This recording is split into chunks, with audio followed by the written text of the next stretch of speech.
ईश्वर की परीक्षा एक ऐसी कहानी जहां भगवान अपने भक्त की निष्ठा और धैर्य की परीक्षा लेते हैं और अंत में उसे उसका इनाम भी देते हैं। एक बार की बात है, योगेश नाम का एक युवक एक छोटे से गांव में रहता था। वह भगवान श्री कृष्ण का बड़ा भक्त था और प्रतिदिन मंदिर जाकर घंटों उनकी पूजा करता। उसकी जिंदगी का एक ही नियम था, वह सोचता था जो भी होता है भगवान की मर्जी से होता है। योगेश का जीवन बहुत ही साधारण था। वह मेहनत करके अपनी रोजी रोटी कमाता और जरूरतमंदों की मदद करता। लेकिन एक दिन उसकी जिंदगी ने करवट ली। गांव में अकाल पड़ गया और योगेश की सारी फसलें बर्बाद हो गई।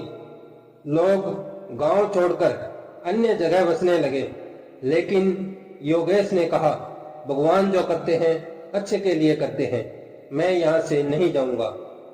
दिन बीतते गए, योगेश की स्थिति और खराब होती गई।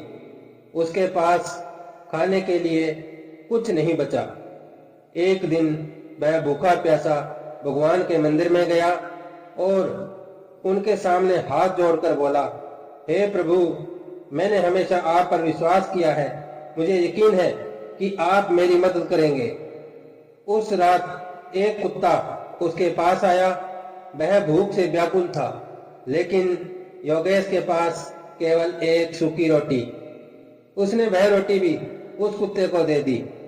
कुत्ता रोटी खाकर वहां से चला गया। योगेश ने वह रात भूखे ही गुजार दी। अगली सुबह योगेश जब अपने खेतों की ओर गया तो उसने देखा कि उसके बंजर खेतों में हरियाली छा गई।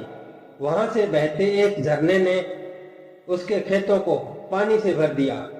पूरे गांव के लोग यह चमत्कार देखने आए और योगेश के ईश्वर पर अटूट विश्वास की प्रशंसा करने लगे। योगेश ने समझा कि यह सब भगवान की परीक्षा थी। उसने सीखा कि विपत्ति के समय भी भगवान पर विश्वास बनाए रखना ही सच्ची भक्ति है। यह कहानी हमें सिखाती है कि ईश्वर अपने भक्तों की परीक्षा लेते हैं, लेकिन जो धैर्य और निष्ठा से डटे रहते हैं उन्हें भगवान कभी निराश नहीं करते।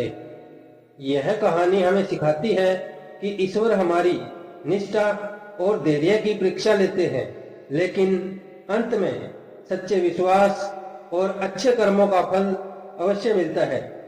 इसे अपने मित्रों और प्रियजनों के साथ साझा करें ताकि यह प्रेरणा उनके जीवन में भी सकारात्मक बदलाव ला सके। हो सकता है आपकी साझा की गई यह कहानी किसी के जीवन में नई रोशनी लेकर आए।